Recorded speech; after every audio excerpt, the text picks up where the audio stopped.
నమస్తే. నా పేరు రమేష్ కడారి, హైకోర్టు అడ్వకేట్, హైదరాబాద్, తెలంగాణ.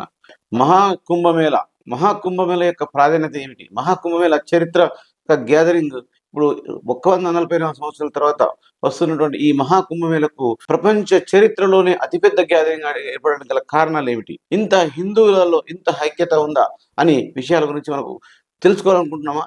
ఈ వీడియోలో మనం క్లియర్‌గా మహాకుంభమేళ యొక్క ప్రాధాన్యత గురించి తెలుసుకుందాం. సో, ఈ మహాకుంభమేళ యొక్క ప్రాధాన్యత, ఈ మహాకుంభమేళ అనేది ఎక్కడి నుంచి స్టార్ట్ అవుతుంది? ఎందుకు స్టార్ట్ అయింది? ఏ విధంగా ఈ యొక్క మహాకుంభమేళ యొక్క ప్రత్యేకత ఇంతగానో గ్యాదరింగ్ అంటే దాదాపు 144 సంవత్సరాల తర్వాత మహాకుంభమేళ ఏర్పడ్డప్పుడు దాదాపు 40 కోట్ల ప్రజలు ఈ యొక్క పుణ్యస్నానాలు ఆచరిస్తారని చెప్పి మనం చెప్పుకుంటున్నాం. అంటే 40 కోట్ల గ్యాదరింగ్ అనేది ప్రపంచ చరిత్రలోనే ఏ మతానికి గానీ, ఏ యొక్క ప్రోగ్రామ్‌కి గానీ, ఏ యొక్క విషయానికి గానీ కూడా గ్యాదరింగ్ ఉండదు. కానీ ఈ యొక్క మహాకుంభమేళలో 144 సంవత్సరాల తర్వాత ఏర్పడుతున్నప్పుడు ఈ యొక్క మహాకుంభమేళలో దాదాపు 40 కోట్ల ప్రజలు ఖచ్చితంగా హాజరవుతారని అనుకుంటున్నాం. ఇప్పటికే ఒక మొదటి 5 రోజుల్లోనే దాదాపు 10 కోట్ల మంది పుణ్యస్నానాలు ఆచరించారు. ఇప్పుడు ఇంకా రాబోయే రోజులలో 40 కోట్లు లేదా ఇంకా 45 కోట్ల వరకు కూడా రీచ్ అవుతుందని అంచనాలు వేస్తున్నాం. సో, ఈ యొక్క మహాకుంభమేళ యొక్క చరిత్ర ఏమిటి అని చెప్తుంది. మహాకుంభమేళ చరిత్ర అనేది మనం తెలుసుకోవాలనుకున్నప్పుడు ఈ యొక్క దేవతలు మరియు రాక్షసులు, రాక్షసులు అమృత బాండం కోసం చిలికినప్పుడు ఆ యొక్క అమృత బాండం చిలికే సమయంలో ఆ యొక్క అమృత బాండం కొన్ని చోట్లలో ఆ యొక్క సముద్రంలో నుంచి చితికేటప్పుడు కొన్ని చోట్లలో అమృత బాండం యొక్క చుక్కలు పడ్డాయని విశ్వసిస్తాం. ఆ యొక్క చుక్కలే ఏ పట్టణాల దగ్గర ఏ నదులు పడ్డాయో మనం తెలుసుకోవాలనుకుంటే హరిద్వార అనగా మనకు గంగా నది. హరిద్వార అనేది మన గంగా నది. ప్రయాగరాజ్ గంగా, యమున, సరస్వతి. గంగా నది ఉన్నటువంటి చోట, అలాగే ఈ గంగా యమున నది మరియు ప్రయాగరాజ్ చోట ఉన్నటువంటి గంగా, యమున, సరస్వతి దీన్ని త్రివేణి సంగమం అంటాం. ఈ త్రివేణి సంగమం చోట కూడా పడ్డదని మనం తెలుసుకుంటాం. అలాగే ఉజ్జయిని అనేది క్షిప్రా నది అనేది తెలుస్తుంది. అలాగే నాసిక్ అనేది గోదావరి నది. అంటే ఈ యొక్క సముద్రము చిలికినప్పుడు దానిలో నుంచి కొన్ని అమృతబాండపు యొక్క చుక్కలు ఈ యొక్క ప్లేసులలో అంటే ఈ నదులలో ఫలానా ప్లేసులలో అనగా సో ఈ యొక్క హరిద్వార, ఉజ్జయిని, అలాగే ప్రయాగరాజ మరియు ఈ యొక్క నాసిక్ ప్రాంతాలలో ఈ యొక్క నదులలో అనగా గంగా, యమున, సరస్వతి, అలాగే క్షిప్రా నది మరియు ఈ యొక్క గోదావరి నదులలో పడ్డప్పుడు ఆ ప్రాంతాలలో మాత్రమే స్నానాలు చేసి ఆచరించినట్లయితే ఈ యొక్క పుణ్యము వస్తుంది అనేటువంటి పూర్తిగా విశ్వసిస్తాం. ఈ పుణ్య స్నానాలు ఆచరించిన వారికి ఈ జన్మలో ఏ పాపాలు చేసినా పాపాలన్నీ తొలగిపోవడమే కాకుండా పూర్వీకులు అంటే ఇంతకుముందు ఉన్నటువంటి పూర్వీకులు కూడా వాళ్ళు చేసిన పాపాలు కూడా పోతాయని ఈ పుణ్య స్నానాల ద్వారా పూర్తిగా హిందువులు విశ్వసిస్తారు. అందుకని ఈ యొక్క పుణ్యస్నానాల కోసము దేశం నలుమూలల నుంచి కాకుండా ప్రపంచం నుంచి కూడా, ప్రపంచంలో అన్ని ఇతర కంట్రీస్ నుంచి కూడా ఇక అందరూ కూడా ఈ యొక్క ప్రోగ్రాంకి అనగా పుణ్యస్నానాలు ఆచరించడానికి మహాకుంభమేళకు వస్తున్నారు. సో, ఈ మహాకుంభమేళకు రావడం కాక హిందూ యొక్క సాంప్రదాయం అనేది, చరిత్ర అనేది హిందువులు ఇంతగా విశ్వసిస్తున్నారు అనేది పాశ్చాత్య దేశాలలో కూడా హిందూ మతం యొక్క గొప్పతనం అనేది ఈ గ్యాదరింగ్ ద్వారా అందరికీ తెలుస్తుంది. అంటే ఈ యొక్క కుంభమేళలు అనేవి ఎప్పుడు ఏర్పడతాయి అని అనుకున్నట్టయితే ఈ కుంభమేళలు మనకు 4 రకాల కుంభమేళలు ఉంటాయి. అర్ధ కుంభమేళ, పూర్ణ కుంభమేళ, అలాగే మహాకుంభమేళ, సాధారణ కుంభమేళ.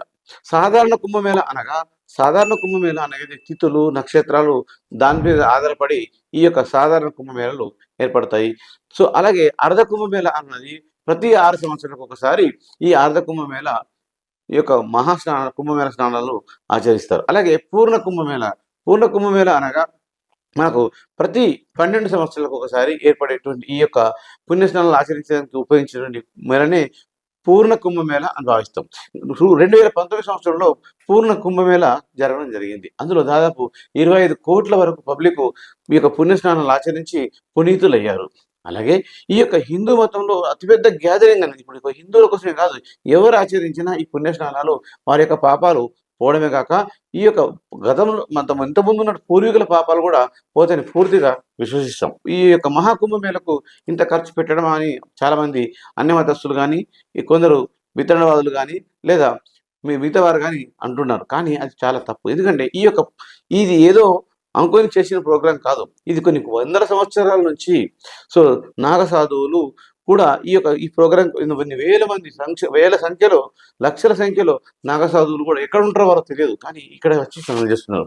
అంటే ఈ పుణ్యమే మనకు మళ్ళీ ప్రత్యేకంగా ఈ మహాకుంభమేళకు ఇంత గ్యాదరింగ్ రావడానికి కారణం ఏంటంటే 144 సంవత్సరాలు అంటే జీవితంలో ఒక మనిషి ఒక మహాకుంభమేళ స్నానం చేయాలంటే ఒక్క జీవితానికి సాధ్యం. అలాగే ఇంకా 3 తరాల వరకు కూడా అది సాధ్యం కాదు. అలాగే ఇంతకుముందు 3 తరాల వరకు కూడా సాధ్యం కాదు. ఎందుకంటే 144 సంవత్సరాలు అనేది మనిషి జీవితంలో 2 సార్లు ఎవరికి రావు. సో కాబట్టి ఈ మహాకుంభమేళలో పుణ్యస్నానాలు ఆచరించాలని ప్రతి హిందువుకు ఉంటుంది. సో ప్రతి హిందువు కూడా ఆహ్లాదపడతారు ఈ యొక్క కుంభమేళ స్నానాలు. ఈ కుంభమేళకి అందుకనే ఉత్తరప్రదేశ్ ప్రభుత్వము ఈ మహాకుంభమేళ ప్రోగ్రాంకి అన్ని రకాల ఏర్పాట్లు, అన్ని ప్లేసుల నుంచి రైళ్లు, విమానాలు, అలాగే అన్ని ప్లేసుల నుంచి కూడా రోడ్ల సౌకర్యం ఉండే. రోడ్లు లేనట్లయితే అక్కడ రోడ్లు కూడా దాదాపు 400 వరకు రోడ్లు, 150,000 వరకు టాయిలెట్స్, దాదాపు 13,000 పైన ట్రైన్లు, అన్ని చోట్ల నుంచి బస్ సౌకర్యాలు, అలాగే ప్రైవేట్ వాహనాల సౌకర్యాలు, తర్వాత అక్కడ ఉండడానికి కొన్ని వేల సంఖ్యలో టెంట్లు, ఆ వేల సంఖ్యలో ఉండడానికి బెడ్లు. సో అన్ని ఎవ్వరికి ఇబ్బంది కాకుండా అక్కడ పుణ్యస్థానం వచ్చిన ప్రతి వ్యక్తికి కూడా భోజనం సదుపాయాలు కూడా ఫ్రీగా చేయడం జరుగుతుంది. మహాకుంభమేళ 144 సంవత్సరాలు రావడంతో ప్రత్యేకంగా దీన్ని ఉత్తరప్రదేశ్ ప్రభుత్వం సీరియస్గా తీసుకొని దాదాపు 7,500 కోట్ల వరకు దాని మీద ఖర్చు పెట్టడం జరిగింది.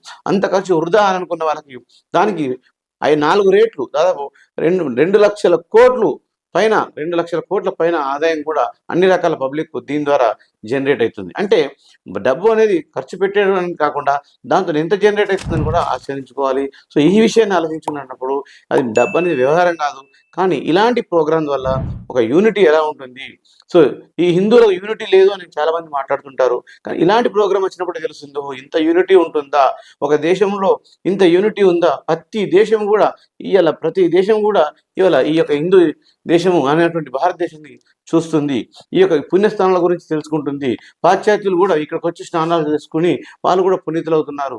అంటే మనం కూడా మన దేశం యొక్క ఔన్నత్యం కాపాడు కోసము, హిందూ మతం యొక్క గొప్పతనం కాపాడు కోసము అందులో వీలైనంత పాలు పంచుకోవాలనే ఉద్దేశంతో మాత్రమే మీకు ఈ వీడియో తెలియజేస్తున్నాం. సో మహాకుంభమేళలో వీలైనంత ఈ మహాకుంభమేళ అనేది మనకు జనవరి 13 నుంచి ఫిబ్రవరి 26 వరకు ఉంది.